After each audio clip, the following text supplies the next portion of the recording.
Welcome back, everybody. The day has finally come. That engine is going in the Charger. So let's check this thing out and see what we got to do. So we've had two major hurdles for getting this thing in my car. And the first main hurdle is time, which none of us have that. But the second major hurdle is I've been waiting forever to order a clutch. We finally ordered our McLeod Super Street 10.5-inch clutch. This is supposed to be stock engagement feel, and it holds, I want to say it holds 500 horse, which I shouldn't be close to that. It'd be sweet if I was like 400 horse, but a couple guys I've talked to that run these had good luck and they drive nice. That's the biggest thing. I've had multiple vehicles that have upgraded clutches and they just drive like garbage. So I wanted something that drives like stock or real similar to stock. So first thing we got to do, I already got the flywheel cleaned up and brake cleaned up.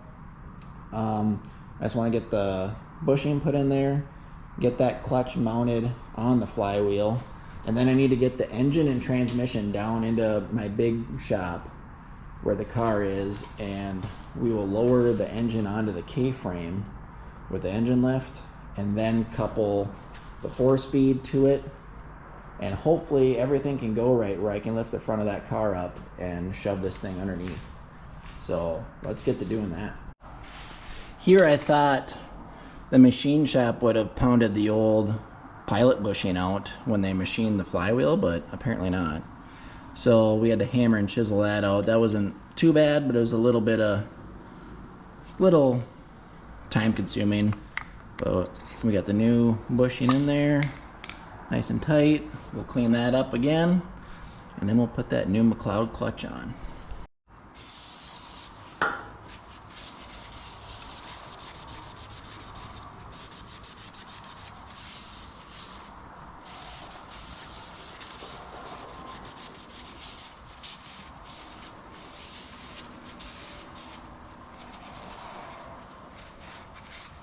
You want to get this as clean as you can. We got the flywheel cleaned up. We got the pressure plate cleaned up. Disc is ready. We have our pressure plate bolts, ARP lubed and ready to go. Torque wrench set at 35 foot-pounds. Let's get this clutch put on this engine. All right, I'm gonna do my best to not touch the surfaces here.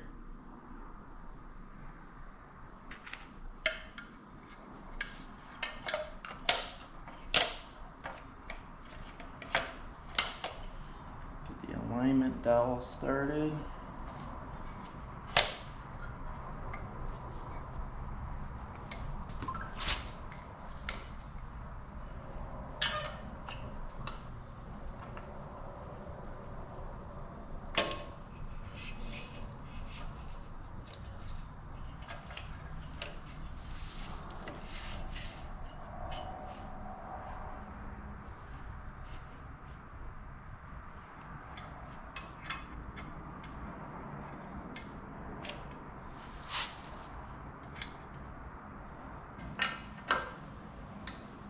Click.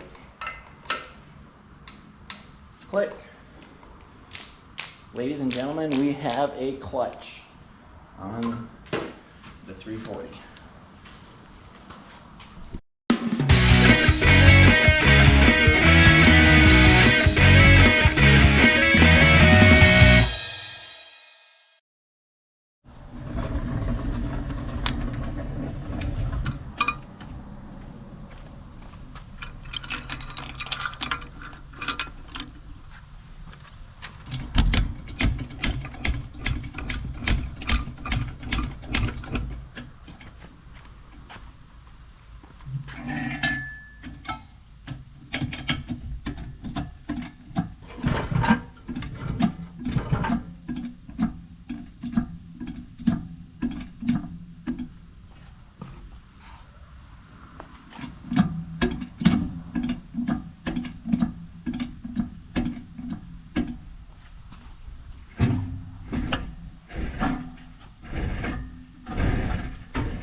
this engine lift doesn't roll very good.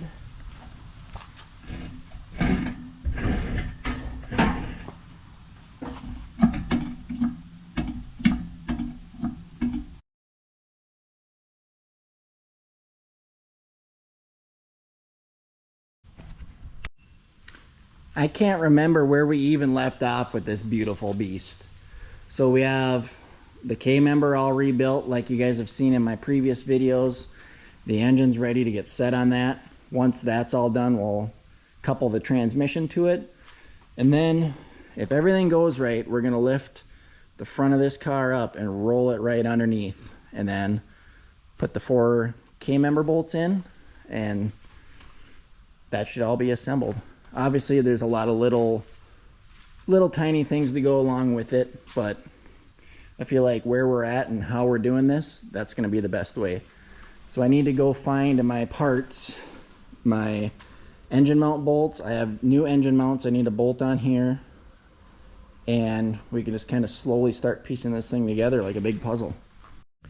So I had a little mishap with the engine mounts. For some reason, I cannot find the bolts to mount the mounts to the engine. So we're a little delayed on that. I'll have to go to the hardware store, get some. They're 7/16 too, 7/16 diameter, which I have a bunch of 3/8, bunch of half, but nothing in 7/16. So while we're waiting for bolts, I want to just kind of, I mean, I'm not like a detailer or a buffer or nothing, but I want to make the engine bay just to look a little bit nicer on this thing. We got over here just some simple waxing compound or buffing compound. I'm just going to try to do it with a microfiber and just try to get some of that to pop just a little bit better, because once that engine's in here, like, you'll never have access to any of this again. So I just want to try to clean it up. I mean, probably the best thing would be to wash it, but we'll get it cleaned up the best we can and get it kind of ready, so once that engine's in here, it's as good as it's going to get. It does say apply to cool, clean, and dry surface. It's not that clean, so we might have to clean her up a little bit before we get the old Meguiar's compound on there.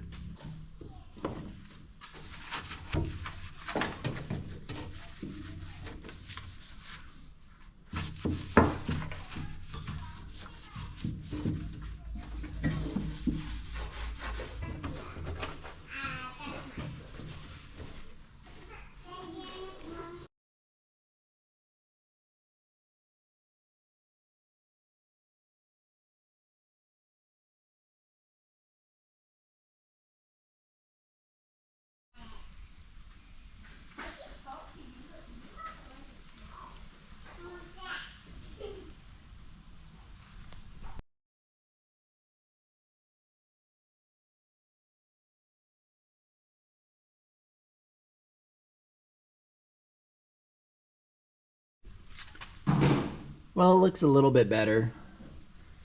Obviously, the right way to do this would be to get some sort of buffer in here, get rid of all this oxidation, but it is an original car and it's not getting restored. But this side's a little bit better just because there's not as much going on this side. I'm not sure what I'm going to do yet about the AC lines. I don't know if this is a factory AC kit or not, but I don't plan on getting it working right away. If it is, but not too bad. Looks a little bit better. At least it's a little bit more of that original color popping through. I think it's good enough to get an engine in here, and the engine will just distract everybody from the little bit of rust and oxidation anyways. So let's get that sucker ready. Alright, so I had a little bit of time after work today. We got our new bolts holding our engine mounts on both sides. Got our K-frame underneath the engine. I'm hoping, I mean, I can obviously drop it down on that. And then I'm hoping once I bolt it in, I can lift it up and spin it quarter turn and set it between those legs and then roll it out on these little dollies. But we might struggle a little bit with that. It'd be nice if the boom would stick out further, but then it'd be tipping over. So this is all a learning experience. We'll figure it out. We got the engine bay all kind of cleaned up. It's tough to see because it's so dark in here, but I ran a little bit of that polish on that fender just to kind of see what it does. I mean, obviously it needs to be like truly buffed, but that color is going to be so sweet. With the Vectors, the Cooper Cobras. Oh, dang, I cannot wait. All right, so the goal for tonight, the little bit of time I have, let's get this set on K-frame, and then I want to get the 4-speed married to the motor, and probably not going to lift the car up and set the engine underneath tonight because that's probably going to take some engineering and some planning, but I want to kind of eye that up and see what I need for that. So let's get to it.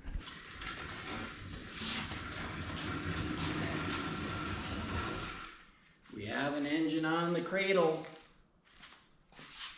Heck yeah.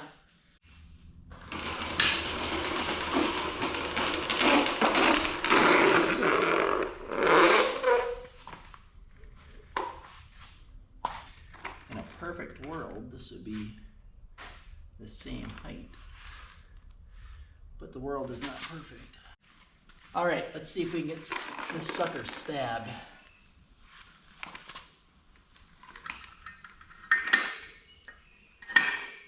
It is way too tall.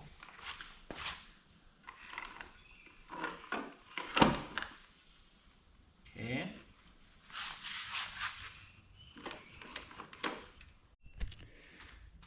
Okay, so I've been struggling. That new pilot bushing's super tight. Everything's new and tight. I have the rear of the trans suspended from the engine lift so it can kind of dangle and I can swing it back and forth to get it aligned.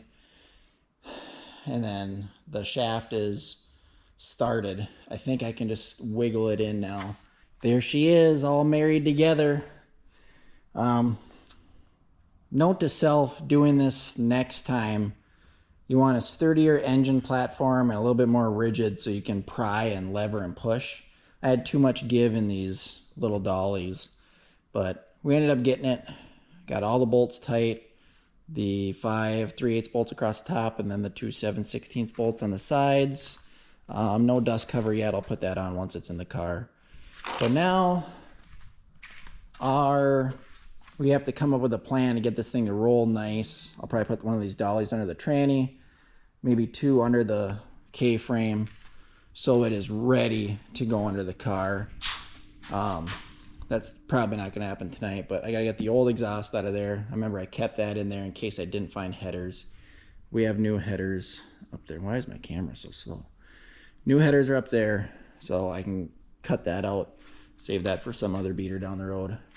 And then, I mean, we could probably go by that little eyelet there. Is there one on, yep, one on this side. I can maybe like put a piece of tubing in there or something. Try to lift this sucker up.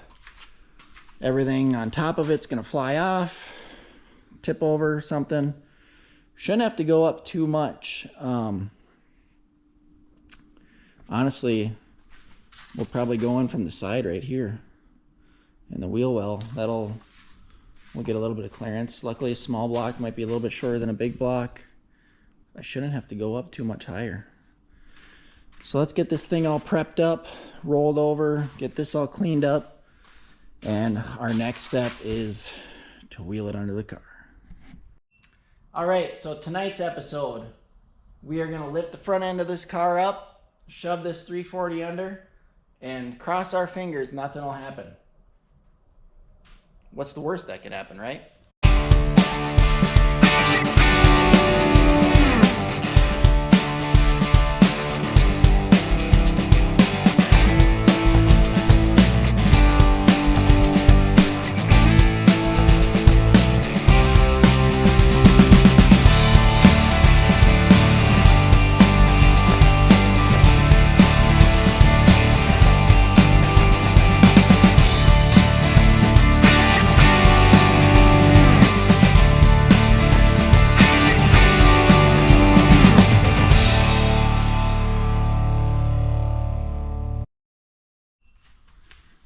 Well, I think we got it pretty close to being under there. I think I gotta push it over that way a little bit.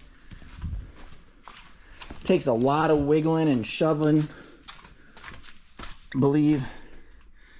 Can't probably see because it's dark, but the shifter is ready to come through the hole. Note to self, when I do this again, lube up all the casters on your dollies so it rolls and pivots good, because that was my biggest battle. One of the old L50s is losing air quick. It's not looking good, boys. But yeah, that didn't go too bad.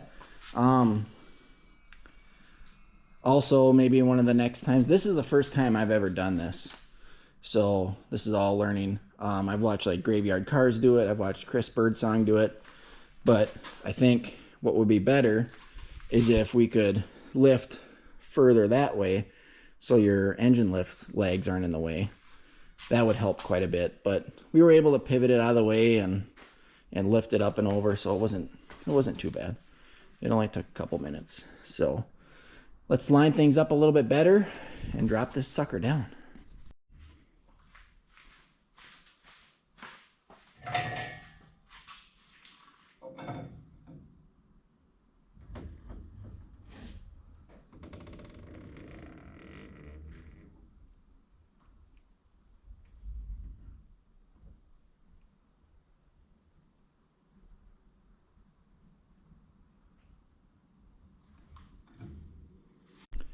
Okay, before we get too carried away, got the old directions out for the body mounts, and there are two different ones.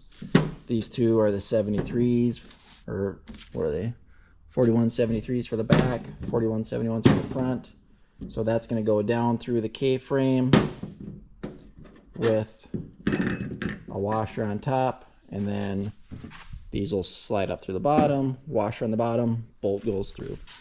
So good thing this thing's not like perfect paint, because it's kind of a workbench right now. But little diagram there. I hope you guys believe me. But I want to kind of get it close, and then I'll probably have to get the engine lift out of here because our legs are interfering down there. But I mean, the car is basically almost back at ride height, so I don't know if I'm going to be able to set the car completely on the K-frame or if I'm going to have to jack the K-frame up into the car. So worst case scenario, I think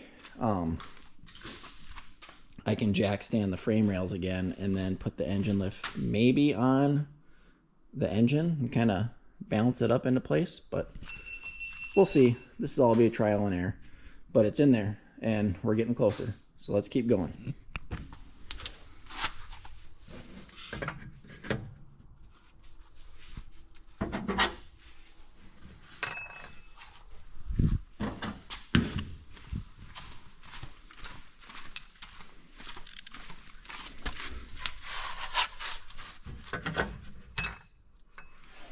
Well, I don't know how many nights this is going to take, but the engine is bolted in.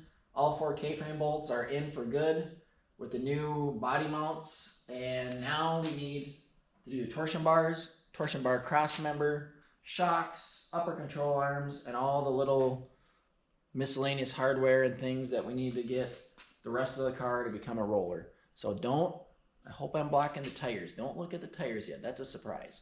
You gotta wait till the end of the video for that. So let's go over the couple parts we need to put in to get this thing a roller. I'm sure I'm forgetting a couple things, but we have the torsion bars, 2 new shocks, both rebuilt upper control arm assemblies, torsion bar cross member, shock bolts, a couple miscellaneous bushings, and torsion bar dust boots. I believe, like I said, unless I'm forgetting something, which I probably am, because this whole project's been a scatterbrain idea. That should be all we need to get. Oh, jeez, don't look. Don't look. Oh, the trunk's still full of parts. I need to go through some more stuff and see if I am forgetting stuff. But my goal is to get this thing to be a roller again, push it outside, and put it in the house garage, which is where I primarily work on things and all my tools are and stuff. So tonight, let's get this thing done so I can roll it out of here and keep making headway on it. So the first thing tonight I'm going to do, I'm going to start with the upper control arms and the shocks. Try to get that all buttoned up and get this lower assembly all coupled together. Then we can go ahead and do our torsion bars and get that kind of basically start at the front, move our way to the back. So I got the mounting bolts that go into this upper control arm assembly plate. I got them all anti-seized up. So I'll bolt that up first, and then we'll slide the shock bottom in and the top in, and it's all pretty self-explanatory there.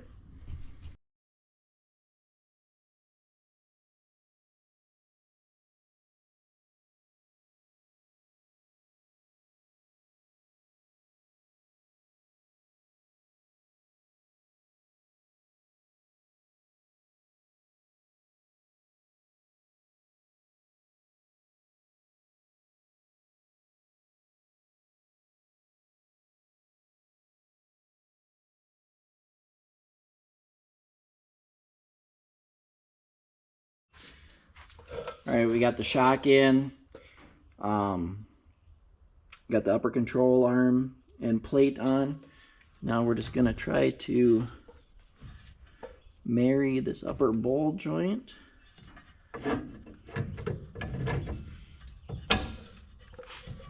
Which shouldn't be too bad.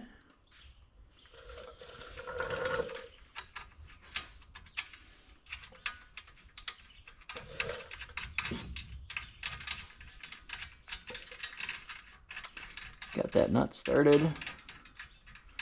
And we'll have to get these tightened down and the cotter pin put in. And that front assembly is basically done. I'll try to wipe up all my anti-seize that I got everywhere, which of course happens all the time. But we'll just copy that on the other side, and then we'll start with the torsion bars. Upper suspension is done. We got the other side done. Can't see because I don't have a light over here. Now I think I'm going to try to slam the torsion bars in and make sure everything lines up there. If I remember right, when I put the, where would it be? The torsion, yeah, right there. Can't see. Hold it. The torsion bar socket, I guess you'd say. That pins into the K-frame. If I remember right, they kind of slid out monkeying around in the shop. So hopefully they slide in decent and kind of send that lower control arm pin home. There it bolts on right there. But we'll get them slid in. Hopefully there's enough room under this thing because working on these low cars kind of sucks without a lift. So let's start sliding those things in. So one of the first things I'm going to do, if I can get it up in there, I'm going to try to get a ton of anti-seize in that hex socket that the torsion bar itself goes into, because if I ever have to take these out again, I want them to slide out way better than they came out when I took them apart last winter. And I know I've seen a lot of videos where those slide terribly. So that shouldn't hurt nothing. I'll do the actual torsion bar itself as well and then slide it in there.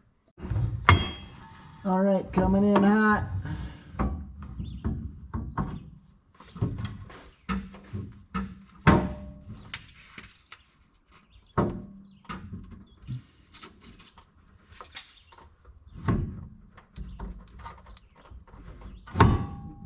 It's bottomed in.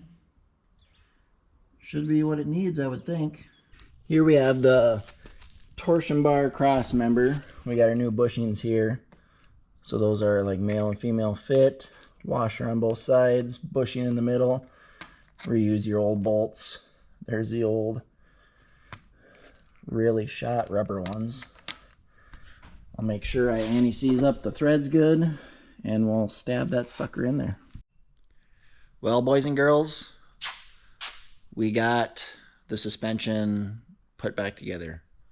I struggled my butt off. It is 11 o'clock at night.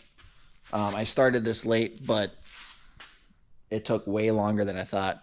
One, because I've never done it before, and two, everything I remembered taking apart didn't matter because a lot of the stuff was missing or already taken apart when I did it. So one thing is the transmission linkage rods to the 4-speed shifter. All those had to come off so the transmission mount and the torsion bar cross member could go in. And they have to stay off because I don't have the actual rubber mount to mount it to the car. And then just getting the torsion bars lined up. Luckily, I don't know if this is the way you're supposed to do it, but what I came up with, since this is a 73 ISO mount car, ISO mount means the K-frame, now you can't see because it's dark as heck. The K-frame is like rubber pucked to the car, and so is the torsion bar cross member. Well, that being said, that cross member moves where I believe in like a 72 and older B body, they're stationary in the car. So you would have to like really finesse, get the hex keys to line up, where what I did, I kind of slid the bars back and got them started in the cross member and then slid it up into place. And then I was able to kind of pry bar the actual torsion key to get that geometry right. And everything slid together. So I'll crawl under here at the light and I'll show you guys kind of what I did. I didn't get a lot of that on film because it was, I mean, I can't even fit under there without a camera, let alone with a camera. So let's crawl under this thing. I'll kind of give a brief description on what I did and we'll go from there. So as you can see right there, that's the reverse linkage rod. That has to go around the torsion bar cross member. So that was kind of a pain in the butt to get through there. We have new energy bushings. A lot of my spray paint on that I had to get taken off with a hammer to pound it into place. And then we have the trans mount in holding the transmission up, but like I said, can't do this with holding light. There you go. I need to get the actual mount because mine was the original one, which is blown out. So I want to get a good poly mount for the transmission. Dust seal in. Torsion bars are in. Right now they are basically backed all the way off with no load on them. Here's the ISO mounts I was talking to you about. The original ones are like a softer rubber. These are more of a poly hard rubber. And then Firm Feel makes aluminum ones. So then that basically makes it as stiff as it can be for stiffer handling, and then it kind of handle more like a pre-72 B body. But I was told these work decent. Couple guys I know that have driven a lot of these cars say these cars actually drive and handle really nice with them being ISO mounted like this. So I'll take that for what it's worth. Look at that nice red McLeod clutch in there. I can't talk, guys. It's too late. Still need to do put the dust shield on that. I'll have to touch up a little bit of the black, but I mean, again, it's rusty everywhere else. Let's cruise over to this side. Like I said, torsion bar bolts are completely backed off.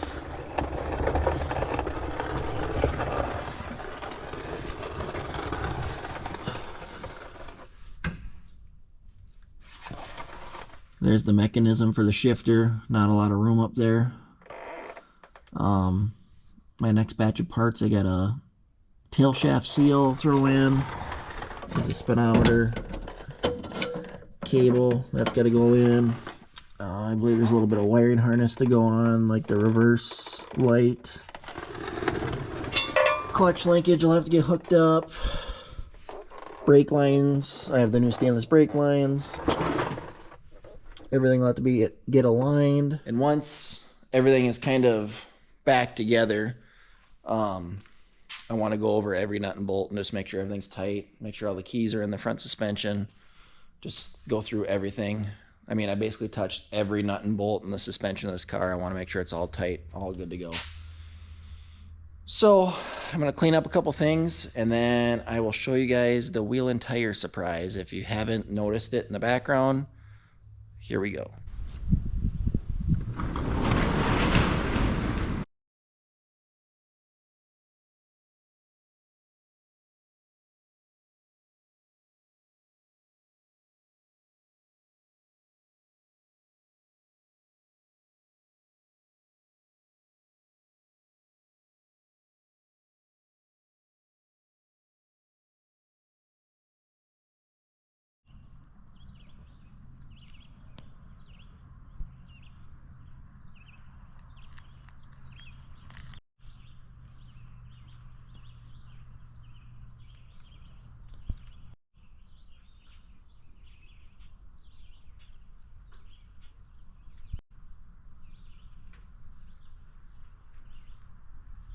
Well, what do you guys think of the wheels? I know. There's only 2 lug nuts on each wheel. I know. They have to come back off to put the calipers on the front. They got to come back off, a couple things for the back. Just want to put 2 on to get it rolling. But do they not look sick? Jason knocked it out of the park on restoring these things. They were pretty crusty from the swap meet, but I'm super happy with how they turned out. I was a little worried with the 275/60 on the 10 wides for the rear. I like the width of a 295/50, but they're just so short. And I feel like with how big this car is, a shorter tire just wouldn't have had the look. But 340's in, still a lot of work to do. Still never enough time to get working on this thing. I have so many daily driver maintenance things I got to do and house stuff I got to do. It's tough to get time to put towards this thing. But I'm super excited, super pumped to get this thing in the other garage and get working on it. And hopefully with some of the spare time and late nights, I can get this thing on the road for this summer. That is definitely the goal, and that's going to be the push. But until next time, hopefully more Charger content coming soon. Thanks for watching, and come on back.